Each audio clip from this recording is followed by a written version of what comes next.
Yes, back with more conspiracy theory vids. This time I finished a substantial amount of reading, especially when it comes to the net in the cyberpunk world. Nerd! While I was doing my daily research, I stumbled upon something very interesting. Aliens are actually in the net. Once I saw this, my brain got super excited and started thinking about aliens and, well, of course, Garry the Prophet.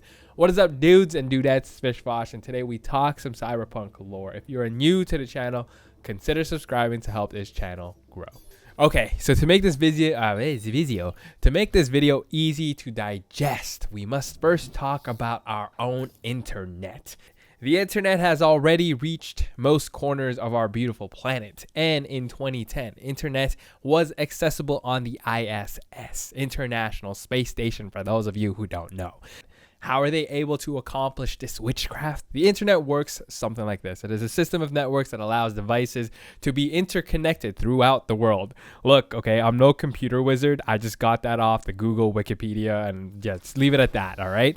So yeah, it's a thing that essentially allows us to talk shit to each other while playing FPS video games, how you can talk to your Lola from a completely different country on Facebook. It's how you see the YouTube videos that I post weekly. Essentially anything online. Now, it does have limitations. There are some issues with speed, for example, and if you're in an isolated area that is outside of the reach of the network. These 2 points are actually very true when it comes to space. The ISS first got internet connection in 2010 when NASA used a satellite to transfer the network from Houston to the station.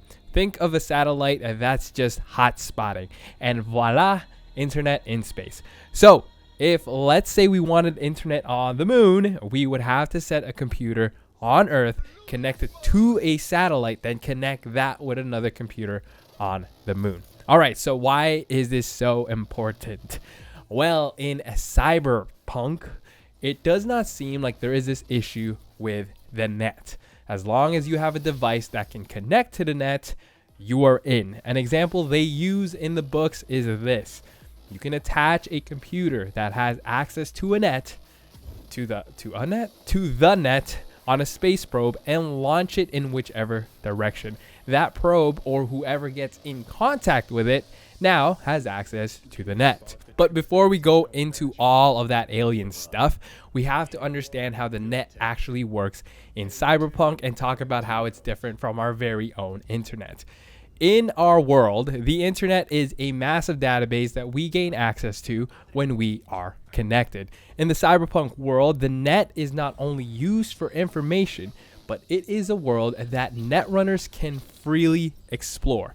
The net is an actual world that expands as there are more and more devices that are connected to it. Let me put it this way. Let's say I have one of those gigantic matrix chairs in my living room that has access to the net. When I connect to the net, oh my God, I'm saying net so many times. When I connect to the net through the chair, I'm getting all tongue-tied, I can freely, in a digitized form, run in the net.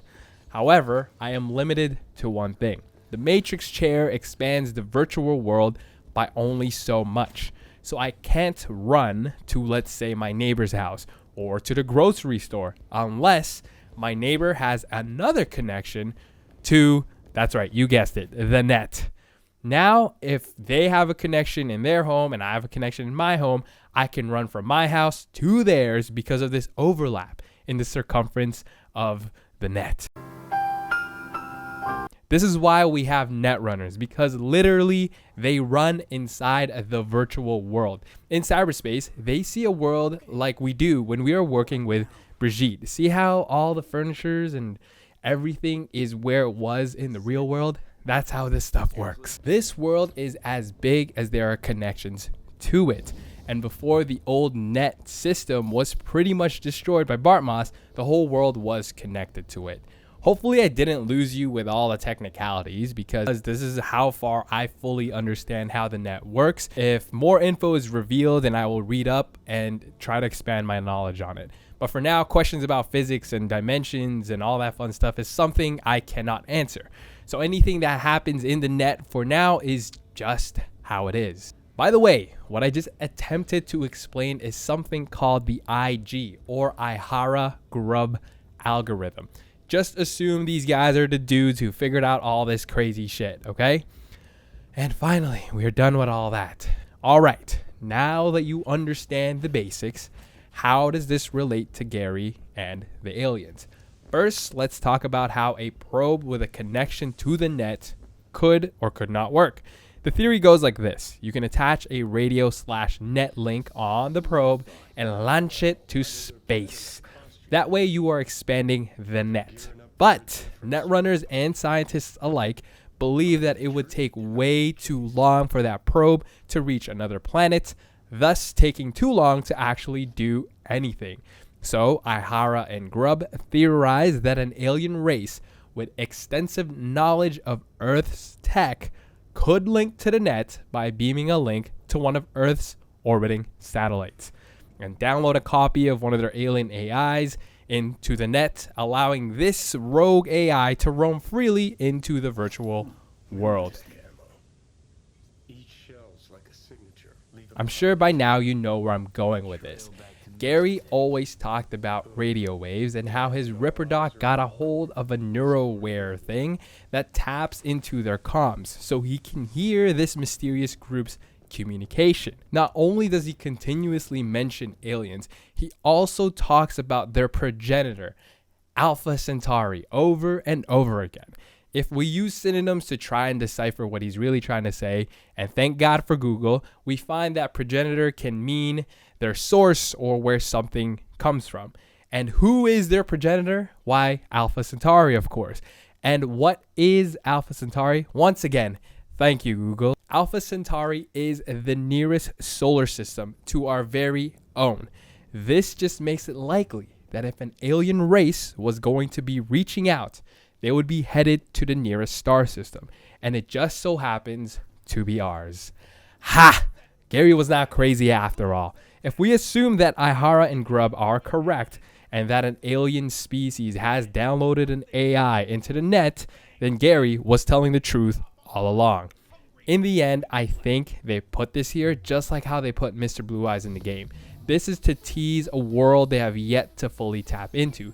In my theories about Mr. Blue Eyes and Sandra Dorset and Night Corp, I talked about the culprit behind the Perales couple getting brainwashed, and I said it was a group of AIs called the Rabbids. Again, just a quick refresher. Rabbids are roving artificial Bart Moss interface drones. However, in his own book himself, Bart Moss was one of the netrunners who believed that aliens are already in the net. And given that the Rabbids are his own clones, maybe some of them reached out and found these aliens. Of course, we don't know what they plan on doing. But remember, the Rabbids are technically rogue AIs. So just think bad AIs, because Bart Moss is dead and he was the only one that can actually control them. Go figure. I don't want to make this video too long, but in his book, we also see how close he was to Spider-Murphy and Alt. We know Alt is alive, but we don't know what version of her is roaming beyond the black wall. We don't know if she is inherently good or only nice to us because our interests align. For all we know, she is also working with the alien AIs. You saw how easy it was for her to destroy the satellites and follow that up by making drones in the Arasaka Tower turn on their own men. Anything at this point is possible, and I think her working with aliens would be kind of interesting. This little arc may also be a way for Spider-Murphy to get fully fleshed out in the game.